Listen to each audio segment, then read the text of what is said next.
My parents bought our house in the 1990s. In my bedroom, an old built-in radio from the 60s would only pick up one station. It played Can't Help Falling in Love by Elvis Presley on a loop, day and night, 24/7. We thought it was quirky. Years later, I learned that local station had lost its license and shut down in 1968. The radio hadn't been plugged in since we moved in.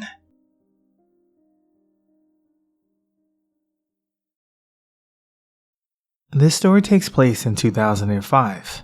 I was 12 years old at the time. My family wanted to take a vacation, and my mom and ex-stepdad decided it would be fun to take a cruise along the California coast with my 3 younger siblings and myself. As our ship made its way under the Golden Gate Bridge, my mom and I stood out on her balcony to see San Francisco and the ocean beyond us. On the balcony to the right of her, a teenage boy emerged, presumably to take in the same views we were. My mom gave him a polite hello when they made awkward eye contact, and he struck up a conversation with her. I wasn't paying attention at first, but then I heard him ask my mom, "Do you have any sisters?" I saw him peer over at me, clearly taking interest. Me, being a shy 12-year-old, tried to hide from his gaze behind my mother's side. My mom joked that she had 2 sisters, but that they're probably much too old for him. They exchanged some polite small talk after that, which I didn't listen to, instead taking in the view of the sunset over San Francisco and the Pacific. We went about our separate ways for the evening. Over the next couple of days, we always seemed to be running into this boy and his family. My mother is an extremely friendly person, so she would always talk with him. His parents seemed nice enough. The boy would always look at me intensely. By that point in my life, I was still developing my first crushes on boys in school. I sure as hell didn't know what to do. I didn't even know what his fixation on me implied, just that it made me feel as if he was seeing right through me. I avoided his stares by staying near my siblings, almost out of instinctive protectiveness. On the 5th day of our trip, my mom came in and said this boy wanted to meet and hang out with us. She said his name was Asher. I thought he was weird and didn't really want to, but I was always taught to give people the benefit of the doubt.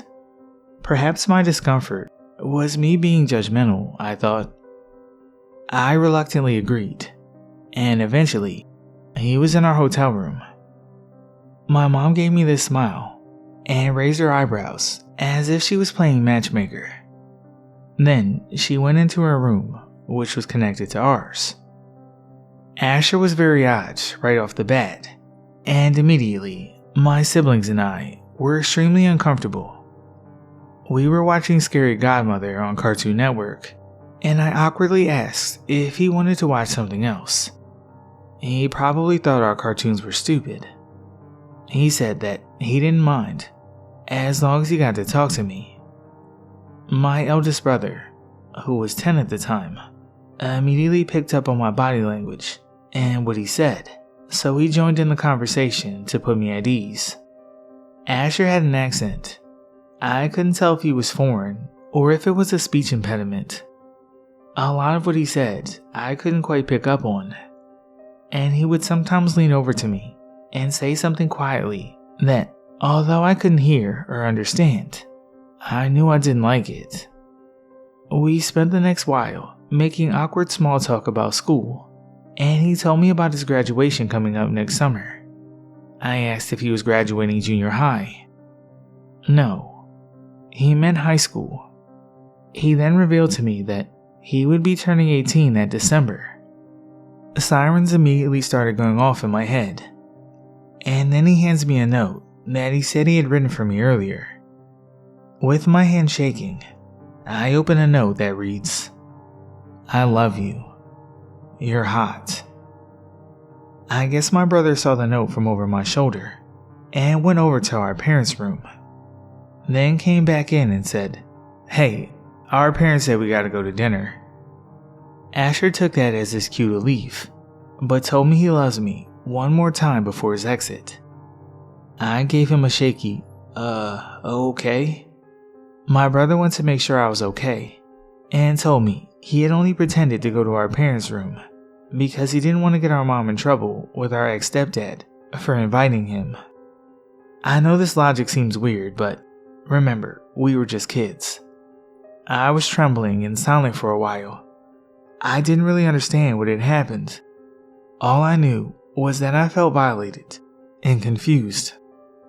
We later told our mom what happened, and she looked extremely guilty. She thought he was younger and that he had good intentions.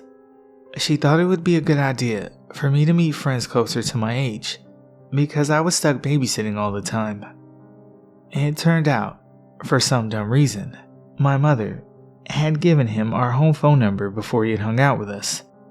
I was livid but too timid to speak up. I'd managed to avoid Asher for the rest of our trip, aside from on the loading docks on the final day.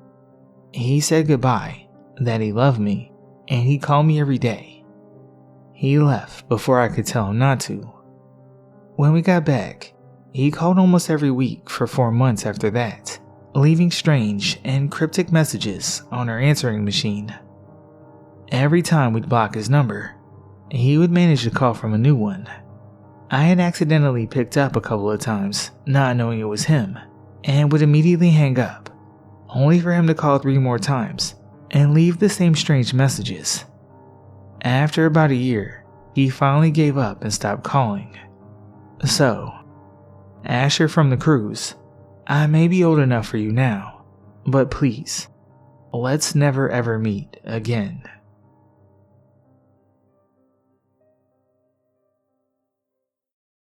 This happened yesterday, and it still makes me uncomfortable.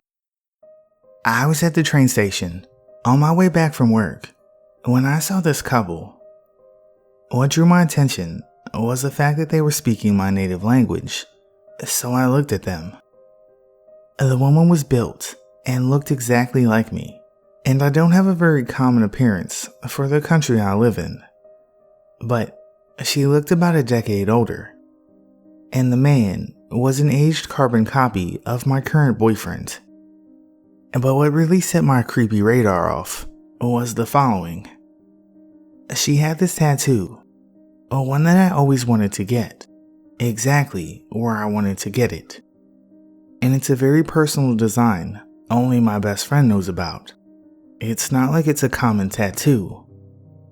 He was speaking my native language with a very distinctive accent of his home country, which is similar but not the same as the way people from the country that we live in speak my language.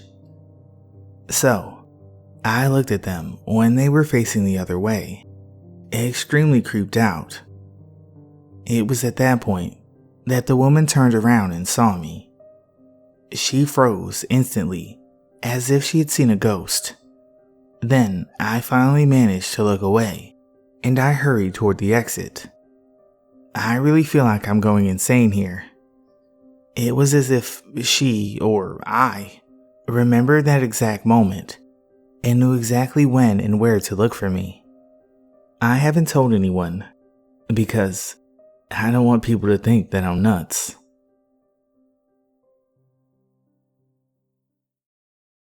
In the mid-90s, my parents took my older brother and I on vacation to Cancun, Mexico, when we were teenagers, me being a 13-year-old girl and my brother being 18. My brother and I shared a room, and he was old enough to go out to the bars, leaving me alone in the room to watch movies and be bored out of my mind. My parents wanted to hang out with us the whole time, but we were too cool and tried to distance ourselves from them as much as possible. I was mature for my age, had previously had some underage drinks with friends, and felt that I was old and cool enough to go to the downtown bars of Cancun. When I asked my brother if I could join him, he laughed at me and told our parents, so I was bitter that I was stuck back in my room, or worse, forced to hang with my folks. On the 3rd or 4th day into our vacation, I was sitting at one of the hotel bars, nursing a Shirley Temple and feeling sorry for myself. A woman, nicely dressed, in her mid to late 20s, sat down next to me, and we started chatting. I don't remember the details of what we talked about. I just remember her being really interested in what I had to say, and she made me feel like I was really mature for my age. Basically, what every 13-year-old craved. We made arrangements to meet at the resort bar the next day to hang out some more. The next day, we met in the resort lounge at lunchtime and hung out. She listened to my stories about how BS it was that I couldn't go out drinking, and sympathizing, she offered to give me alcoholic drinks. 13-year-old me just wanted screwdrivers. Fucking yuck. After 3 or 4, I was getting pretty drunk, and this is when she asked me if I wanted to go back to her room to hang out and watch a movie. Drunk 13-year-old me thought this was a great idea, as I was going to get more booze, and this cool 20-something chick wanted to hang out with me. Just as we were leaving the lounge, my mom appears. She was meeting my dad at the pool. My mom doesn't know what's going on, and thinks I'm heading back to the hotel room. Drunk me proudly introduces my new friend to my mom, telling her we're going back to this woman's room to watch a movie. My mom's face goes from, "Hi, how's it going?" to "Get your fucking ass up to your room right now." My mom tells my new friend that she has no business inviting 13-year-olds back to her room, and that she's not to talk to me again, or my mom will call the cops. At that moment, I was so angry with my mom, but she had that "don't fuck with me" look, so I knew I had to keep my mouth shut. The next day, I was heading out to the pool, and I saw that woman sitting at the bar with 2 men who appeared to be in their late 50s, who I can only describe as menacingly scary. She pointed at me, and one of the men glared, while the other winked. It sent shivers down my spine.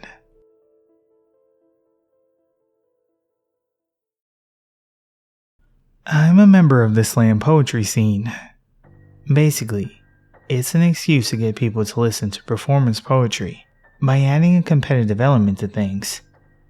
After running through the small scene in my city and wanting to branch out and push my career further, I started visiting places within driving distance that I could spit. This led me to Charlotte, North Carolina.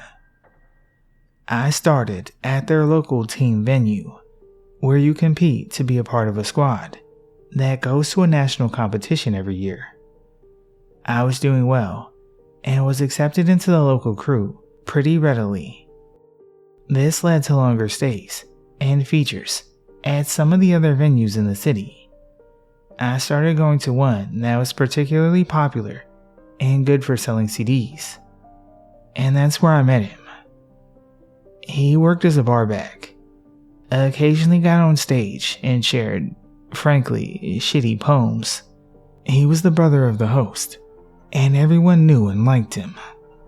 He slowly started flirting with me more and more, although in my loose days, searching for acceptance and love everywhere, something always kept me leery.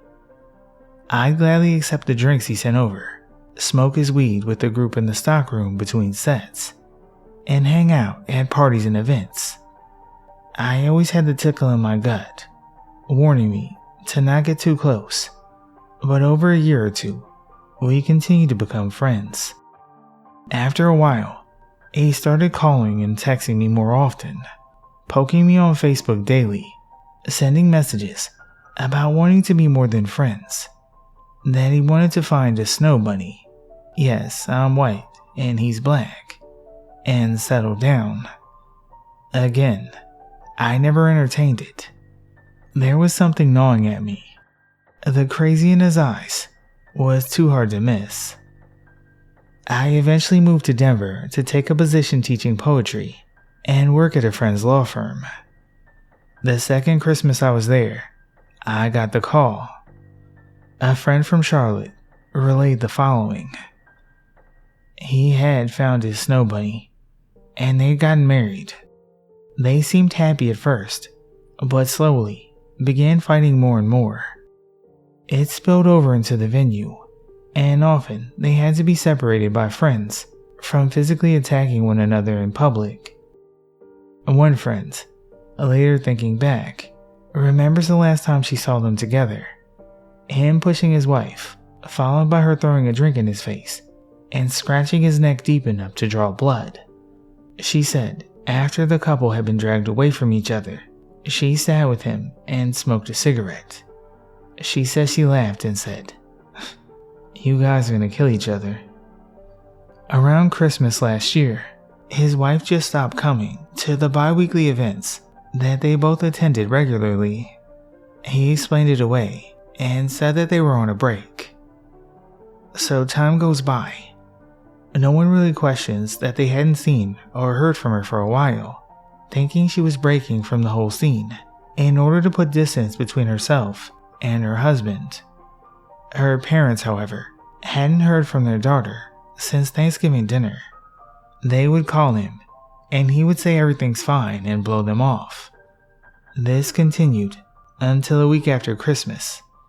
Knowing their daughter would never miss a holiday without at least a call, they call the police and send them to the couple's home for a wellness check.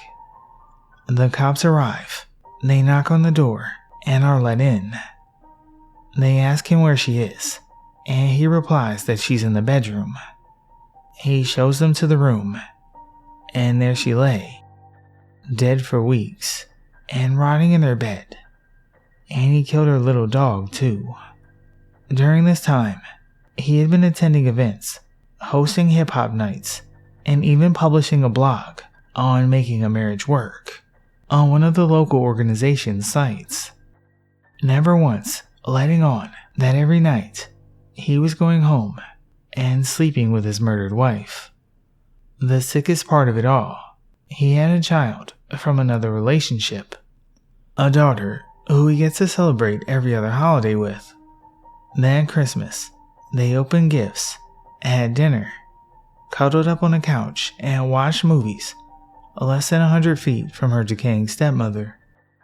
I don't know what would have happened if I'd ever taken him up on his offer to date, but I do know that me and my gut are going to stay on speaking terms, and I will always listen.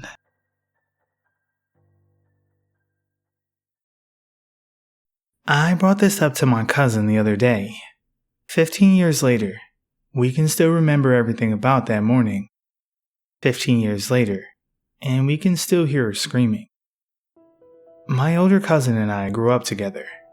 My father only has one sibling, and all of us lived at the very end of the same road. So my cousin and I spent most of our childhood side by side. He was, and still is, a big guy. 6'5", about 350 pounds, built like a linebacker. We lived in the middle of nowhere, in a small town in the southern US. Not just rural, outskirts of the outskirts.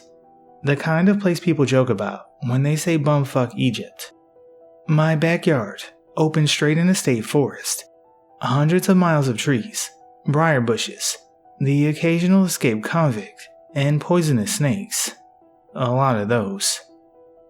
That morning started like any other. My cousin and I shuffled toward the bus stop, still half asleep. Our bus driver came whenever he felt like it, so we usually sit around for a while, debating whether school was actually worth the effort. It was around 6:20 in the morning. The sun hadn't come up yet, and birds were just starting to chirp. He was in high school. I was in 5th grade. Naturally, neither of us said much. And then we heard it. All around the mulberry bush, the monkey chased the weasel. I looked at my cousin, and he looked back at me. Every kid knows that song. It was the ice cream truck. Except, it was 6:30 in the morning, and we didn't live anywhere near town. The monkey thought it all for fun. Pop goes the weasel. My cousin grabbed my shirt and pulled me closer. His hand swallowed my shoulder, and he didn't let me move. We scanned the tree line, trying to understand how an ice cream truck could possibly be out there. Our town didn't even have an ice cream truck back then. Fewer than 4,000 people lived there, and not a single one of them was driving around selling popsicles. And then, we heard a woman scream. A full-throated, animal scream that echoed, "Help! Help! They're killing me! Help!" I froze. I was shaking so badly I couldn't breathe. My cousin shushed me and lifted me onto his hip like I weighed nothing. The jingle kept playing, and suddenly, it was the most terrifying sound I'd ever heard. Something meant for children, something cheerful, warped into something wrong. All around the mulberry bush, the monkey chased the weasel. She yelled for help again. The bus finally turned the corner, pulling up beside us with a tired hiss. We didn't move. We just stared at the woods behind us, at the place the sound had come from. But where did it come from? There was nothing out there. No houses, no people, no road, no trail. Just miles and miles of trees. My cousin grabbed me and practically threw me onto the bus, shoving me into a seat, his eyes never leaving the forest. The door shut, and the bus pulled away. I have no idea what to make of this.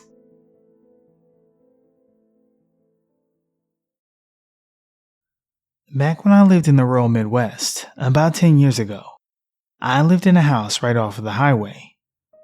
My house was right between one town and another, almost right on the county line. Our house had this big circle driveway. If you drove in the driveway, you would be going straight toward our barn. If you curved right, you could pull into our garage.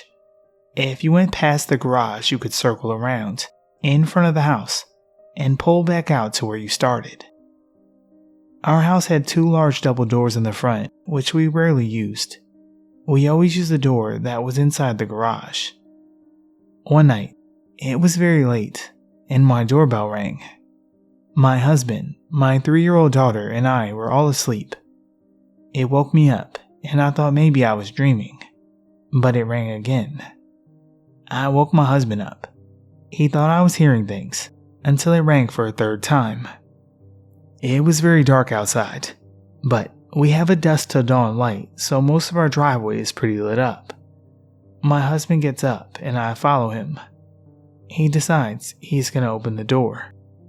I want to call the cops, but because we live on the county line, we know it's going to be a while before they can get there. He opens the door to a girl, maybe in her early 20s.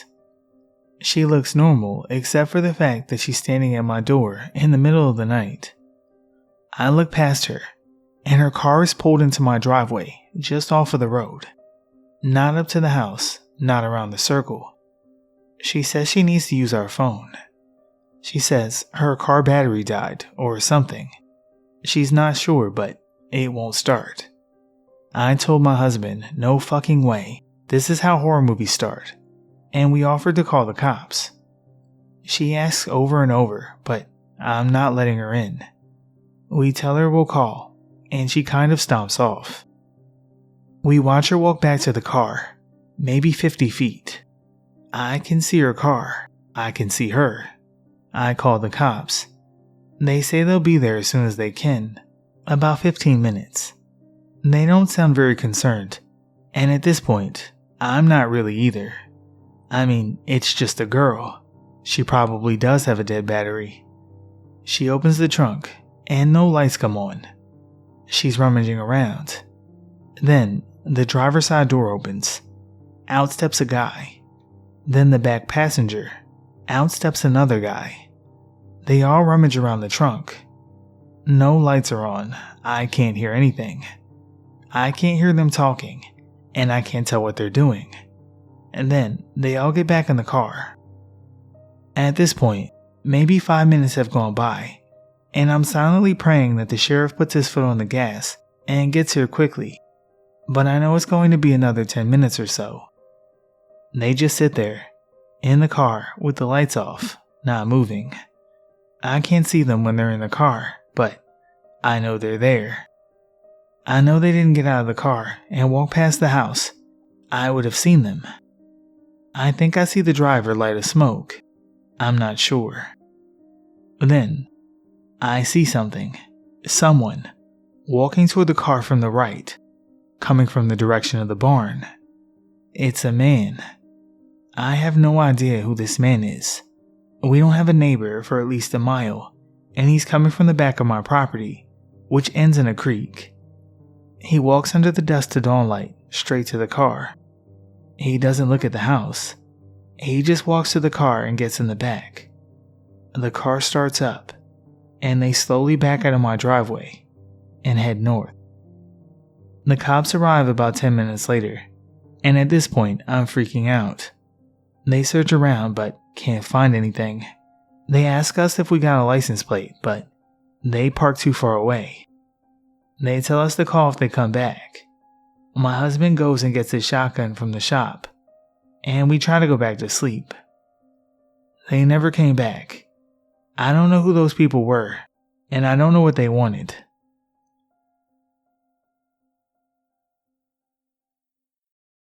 I want to start by saying, I grew up in a fairly large city, but my street was different. It was a short dead end, with almost no traffic or visitors.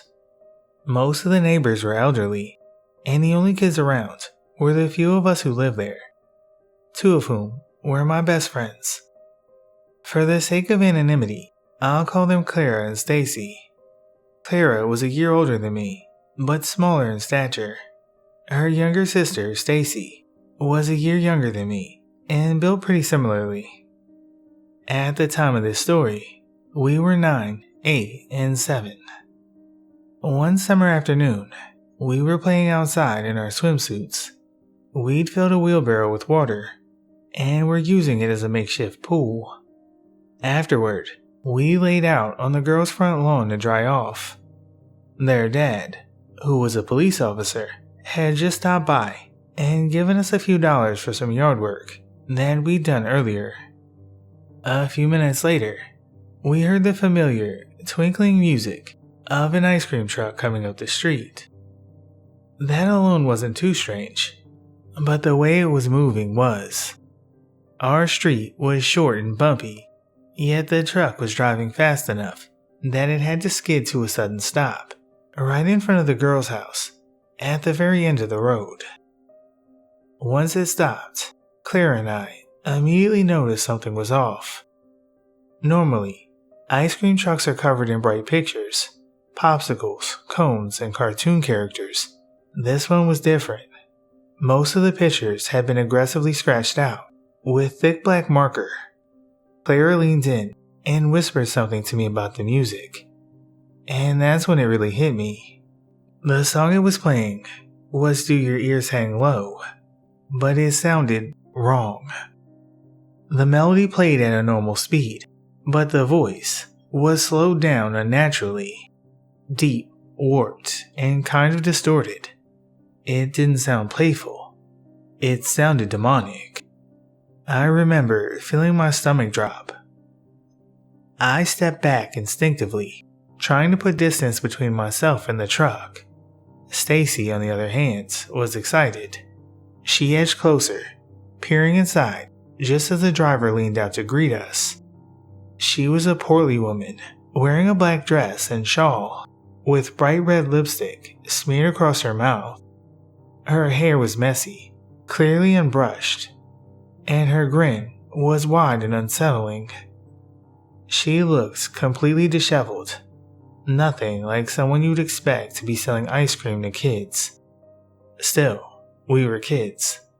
We asked for a few of the treats that hadn't been marked out, but she denied every single one, saying she was very low on supplies. We tried again, one more and then another, until Clara finally started to walk away. That's when the woman shifted her attention to Stacy. She stepped aside and beckoned her closer. "Why don't you just come in and look?" she said. "It'll be easier." As she spoke, her mouth twisted into a strange smile, and she reached out towards Stacy. Everything in me froze. Clara immediately stepped between them. I grabbed Stacy's hand as tightly as I could. I was shaking. Clara tried to stay polite, brushing it off with a quiet, "No thank you." But the woman's expression changed instantly. She started climbing out of the truck, grunting angrily. And that was it. We pulled Stacy behind us and ran, screaming, all the way to the house. Their mom must have heard the panic because she was already opening the screen door, asking us what was wrong.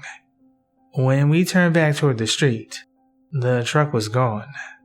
I remember their mom running into the road while Clara called her dad to tell him what happened. We gave written statements, but nothing ever came of it. Except one thing. We weren't allowed to play outside alone for the rest of that summer.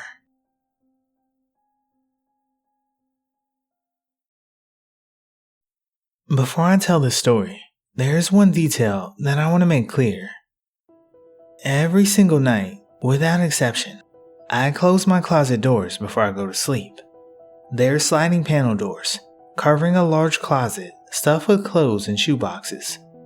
I don't know when the habit started, but it's something that I always do. That detail is important. Last night, I had a nightmare that still makes my stomach tighten when I think about it. I don't remember how it began, only the middle and the end. In the dream, there was a rule.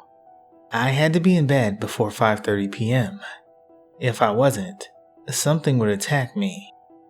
I never saw the creature clearly at first. I just knew that it existed, and I knew it wanted me. The first night went well. I somehow managed to trap the thing in another room. The door was sealed completely, no cracks, and no way for it to get out. Or so I thought. On the second night, I lost track of time. I was in the kitchen eating when I glanced at the oven clock and saw it. 5:30. Panic hit me all at once. But for some reason, because dreams, instead of going straight to bed, I walked to the bathroom to grab my toothbrush. And that's when I noticed it. The door to the room where I had locked the creature was open, just a few inches. And from the darkness inside, something was reaching out. A long, fleshy hand curled around the doorknob. It looked wrong. The fingers were too long, bent in a round, almost rubbery way, like a claw that couldn't quite decide what shape it wanted to be. For reasons I still can't explain, I walked toward it. I opened the door, thinking I could slam it shut on the hand. Instead, the hand began to pull the rest of itself out. And that's when I woke up. I sat straight up in my bed, my heart pounding. My room was dark and quiet. I adjusted my fan, trying to calm myself, and laid back down. A few minutes later, I heard something that froze my blood. The slow, unmistakable creak of my ladder.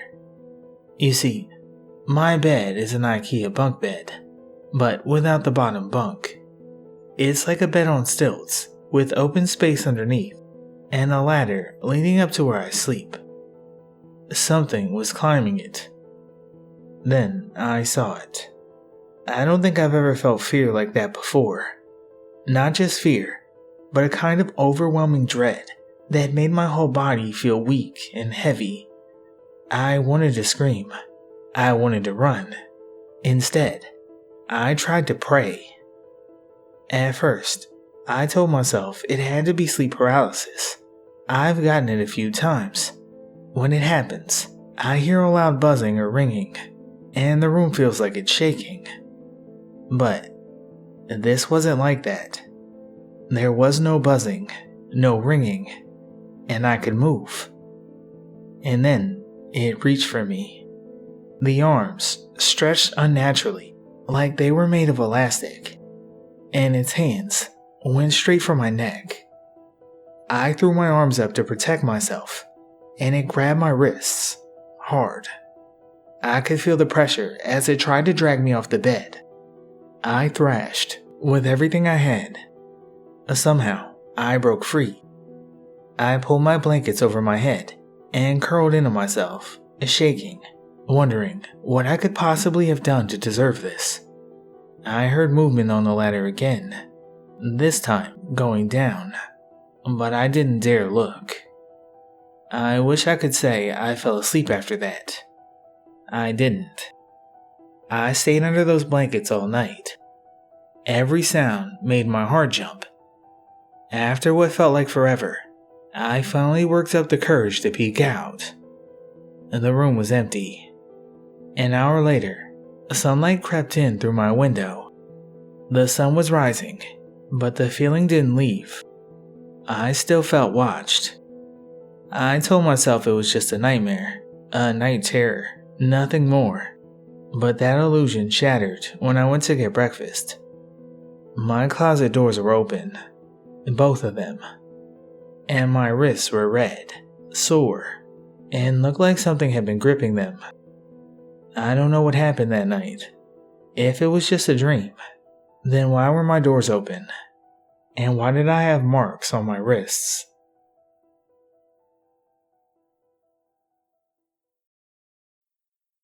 When I was around 15 years old, I lived with just my mom, and I had the entire floor as my room. Imagine a small loft with a door enclosing the room and a big skylight in the ceiling. It was a really cool room, but I digress. My friends and I had started messing around with the occult, doing little rituals and Ouija boards, typical teenage girl stuff. Or maybe my friends and I were just weird. Nothing ever happened with the Ouija board, but when it did move, I was convinced from my friends giggling that one of them was moving it. It never spelled anything out coherently anyway. One night, after my friends had left and I was tucked into bed, I fell into a really deep REM sleep. I was probably asleep for 3 hours before I got the most insane adrenaline surge I've ever had in my life, and I've been in rollover accidents on the freeway. So I mean it when I say I got shocked out of REM sleep with my own adrenaline, and it was immediately terrifying. I don't know how, but I knew I was being watched.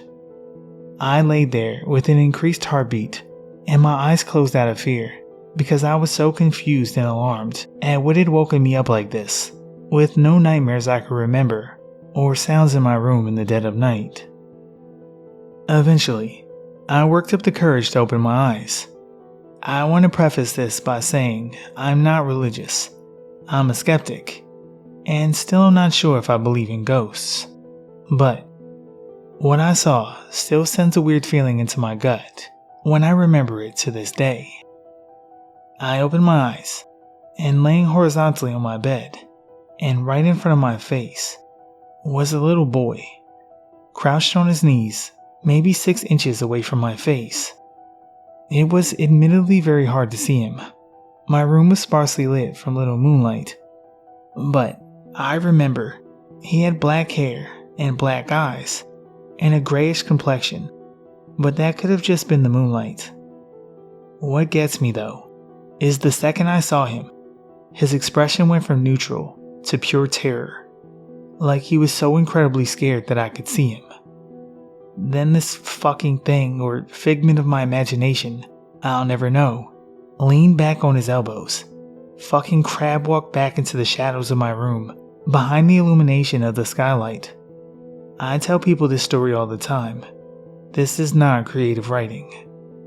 I sat there in the most insane fear I've ever had, to this day, for what felt like centuries. It was probably around an hour before I got up the courage to scream bloody murder from my mom downstairs. My mom used to tease me about it because, of course, she didn't find anything. She named the ghost Kevin, and we started blaming missing things or random stuff happening on Kevin. She thought it was funny, and I played along. But I will never forget what I saw. The adrenaline coursing through my veins made the possibility of it being a dream completely nil. It was so damn weird. and I'll think about it until the day I die.